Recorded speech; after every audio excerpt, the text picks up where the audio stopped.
আসসালামু আলাইকুম। সবাইকে শুভেচ্ছা জানিয়ে আজকের ভিডিও শুরু করতে যাচ্ছি।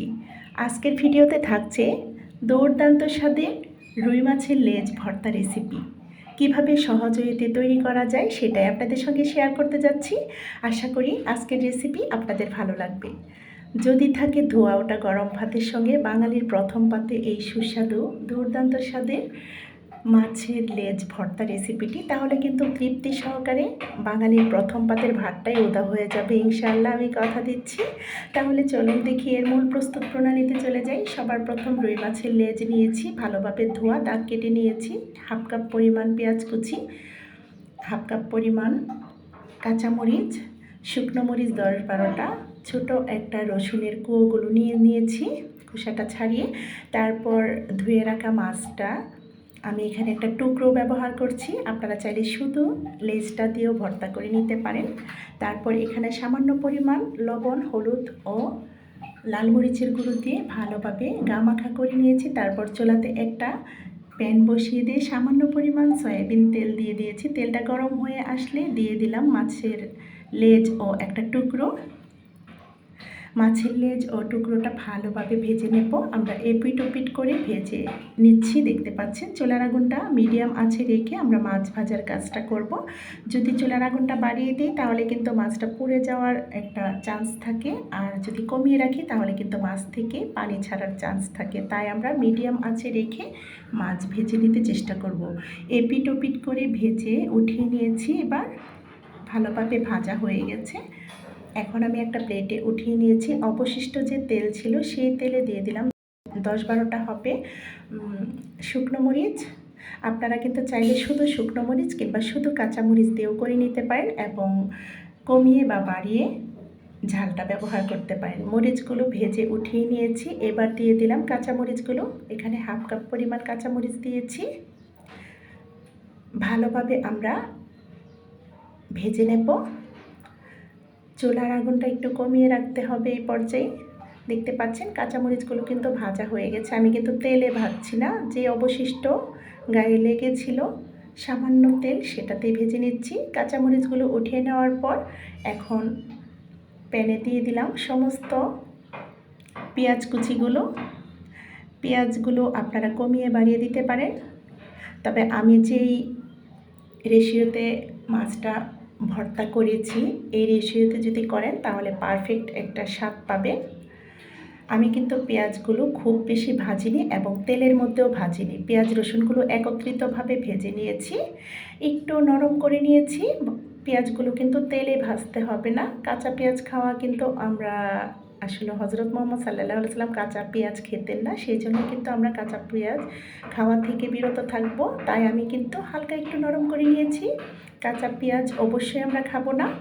এরপর একটা ছড়ানো প্লেটে সমস্ত উপকরণগুলো রেখে দিয়েছি। আপনারা যদি পারফেক্ট স্বাদটা পেতে চান তাহলে কিন্তু একটা একটা করে ভেজে নেবেন আলাদা আলাদা করে, তাহলেই কিন্তু পারফেক্ট একটা টেস্ট আসবে এই মাছ ভর্তাতে। এইবার কিন্তু আমি কাটা বেছে নিচ্ছি, দেখতে পাচ্ছেন। মাছের টুকরোর যে কাটাগুলো আমি বেছে নিচ্ছি, অবশ্যই সাবধানতা অবলম্বন করতে হবে যেন হাতে ফুটে না যায় কাটাগুলো। টুকরোটা ভালোভাবে বাছা হয়ে যাবার পর এখন লেজের যে কাটাগুলো বেছে নিচ্ছি। খুব একটা কাটা ছিল না, কারণ মাছটা অনেক বড় ছিল, সেজন্য কিন্তু কাটার পরিমাণটা কম।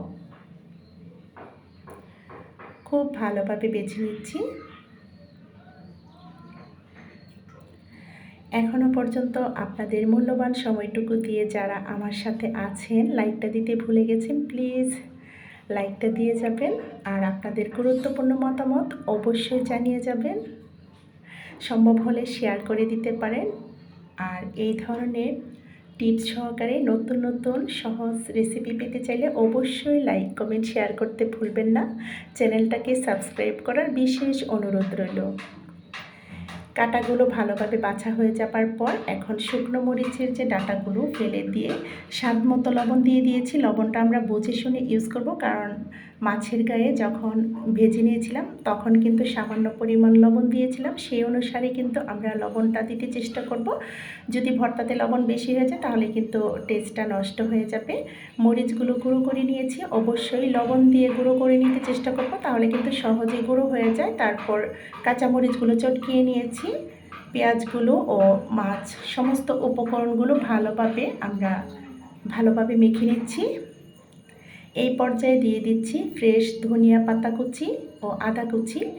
1 ইঞ্চির চাইতে কিছুটা কম হবে আদা কুচি করে দিয়ে দিয়েছি। এই আদা কুচিটা আর ধনিয়া পাতাটা দেওয়ার পর যে কী সুন্দর একটা ফ্লেভার বের হচ্ছে, কি বলবো, সেটা আসলে আপনাদেরকে বোঝাতে পারছি না, আপনারা অনুভবে বুঝে নেবেন। আর মাছ ভর্তাতে অবশ্যই একটু ধনিয়া পাতা ও আদা কুচিটা দিতে চেষ্টা করবেন, তাহলে কিন্তু পারফেক্ট একটা স্বাদ পাবেন।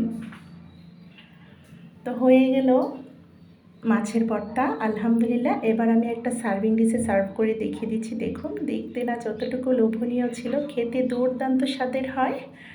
এবার আমি 2টো লেবুর স্লাইস দিয়ে গার্নিশিং করে দেখিয়ে দিচ্ছি। দেখুন, আশা করি সহজ রেসিপিতে আজকের মাছের লেজ ভর্তা রেসিপিটি আপনাদের ভালো লেগেছে।